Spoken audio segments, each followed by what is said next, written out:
जय जिनेंद्र। तो आज हम जानेंगे कि द्रौपदी सती के 5 पति क्यों थे। द्रौपदी के 5 पति होने में उनके पूर्व भाव के कर्म जिम्मेदार हैं। अपने किसी भाव में वह नागश्री नामक ब्राह्मण स्त्री थी।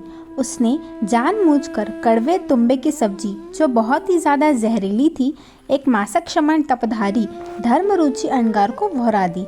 और वह सब्जी इतनी जहरीली थी कि उसे खाते ही धर्मरुचि अंगार का कालधर्म हो गया। नागश्री को मुनि हत्या का घोर पाप लगा और वह अनंत काल तक संसार भ्रमण करती रही। फिर बहुत भाव बाद वो सुकुमालिका बनी। सुकुमालिका सागर दत्त नाम के सारथवा की पुत्री थी। एक दिन सुकुमालिका अपने भवन की छत पर सखियों के संग खेल रही थी। उसी समय वहां से गुजरते नगर के एक अन्य सारथवा जिनदत्त की नजर सुकुमालिका पर पड़ गई। उसका रूप लावण्य देखकर वह तो आश्चर्यचकित हो गए। वो तुरंत ही सागर दत्त के पास गए। सुकुमालिका का हाथ अपने बेटे के लिए मांगा। सागर दत्त ने कहा कि वह अपनी पुत्री का विवाह तभी करेगा जब सागर उसका घर जवाई बन जाए। जिनदत्त ने उसकी यह शर्त स्वीकार कर ली। शुभ मुहूर्त में सागर और सुकुमालिका का विवाह हो गया। विवाह की प्रथम रात्रि में जैसे ही सागर ने सुकुमालिका को स्पर्श किया, उसे बिजली की तरंगों के झटके लगे और ऐसा अप्रिय स्पर्श पाते ही वो घबरा गया और वहां से भाग गया। यह सब देखकर सागर दत्त बहुत ही दुखी हुए और अपनी पुत्री से कहा कि बेटा, सागर तुझे छोड़ गया तो क्या हुआ, मैं शीघ्र ही तेरी शादी करा दूंगा। कुछ समय बीतने के बाद सागर दत्त ने अपने भवन की छत से राजमार्ग पर एक भिखारी को भीख मांगते हुए देखा।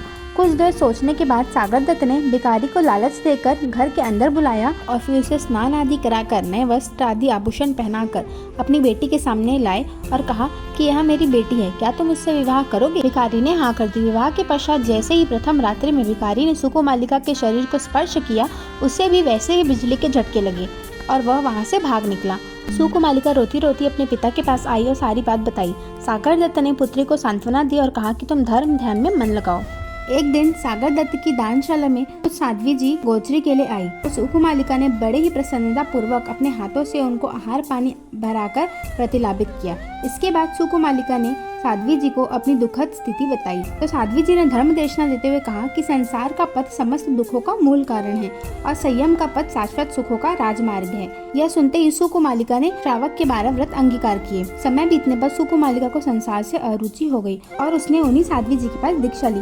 दीक्षा लेने के बाद उसने अपनी गुरुवर्या से कहा कि चंपा नगरी के बाहर जो उद्यान है, मैं वहाँ रहकर बेले की तप करते हुए सूर्य की आतापना लेना चाहती हूँ। तो साध्वी जी ने मना कर दिया, पर लेकिन गुरु की आज्ञा ना मानते हुए भी सुकुमालिका साध्वी जी ने उस उद्यान में बेले का तप शुरू किया और सूर्य की आतापना लेने लगी। एक बार उसी उद्यान में जब सुकुमालिका साध्वी जी सूर्य की आतापना ले रही थी, तो वहाँ एक अत्यंत रूपवती गणिका अपने 5 नव युवकों के साथ काम क्रीड़ा करने लगी। और जैसे ही सुकुमालिका साध्वी जी की नजर उन पर पड़ी, तब उनके मन में भोग के लिए इस प्रकार संकल्प उत्पन्न हुआ कि यदि मैंने इस भाव में कुछ भी तप नियम पालन किया हो तो अगले जन्म में इसके फलस्वरूप मैं इस स्त्री की तरह 5 पुरुषों के साथ काम भोगों का सेवन करने वाली बनूं। इस प्रकार सुकुमालिका साध्वी जी ने नियाणा किया। नियाणा मतलब कि अपने पुण्य से सौदेबाजी करके अगले जन्म में कुछ पाने की इच्छा करना। तो दीक्षा लेकर के साधना करने के कारण वह राजा द्रौपद की पुत्री बनी और ऐसा नियाणा करने के कारण ही